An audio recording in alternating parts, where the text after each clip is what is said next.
செந்தில், எப்படி இருக்க? எனக்கு நல்லா தெரியும். எப்பயாச்சும் நீ என்ன தேடி வருவேன்னு. ஒவ்வொரு நாளும் உன்னை என் மனசு எதிர்பார்த்துட்டு தான் இருக்கும் செந்தில். இப்பல்லாம் ஒரு பயம். ஒருவேளை நான் செத்ததுக்கப்புறம் நீ வந்துட்டா? அதான் இப்படி லெட்டர் எழுதி வச்சுட்டேனே செந்தில். ஒரு விஷயம் சொல்லவா? உன்னை பார்க்கணும் போல இருக்கு செந்தில். ஒருவேளை நீ வரப்போ என்னால உன்னை பார்க்க முடியாம போயிட்டா 2 நிமிஷம் எனக்காக ப்ரே பண்ணுவியா செந்தில்? உன் யாழினி. எனக்கு அழுகை வரவில்லை. பெருமூச்சு விட்டேன். சற்று தள்ளி நின்றிருந்த ஒரு பெண்ணை அழைத்தேன்.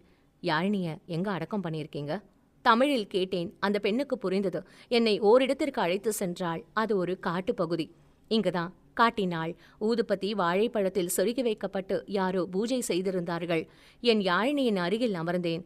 எங்க இருந்தாலும் உன்னோட ஆத்மா கண்டிப்பா சந்தோஷமா நிம்மதியா இருக்கணும். கடவுள் ஆசீர்வாதம் உனக்கு எப்போதுமே இருக்கணும். மனதார வேண்டிக் கொண்டேன். எங்கிருந்தோ யாழினி என்னை பார்ப்பதாக உணர்ந்தேன். செந்தில், எனக்கு என்ன கொண்டு வந்திருக்க செந்தில்? என்னை மன்னிச்சுக்க ஆழினி. ஏன்? உனக்கு நான் எதுவும்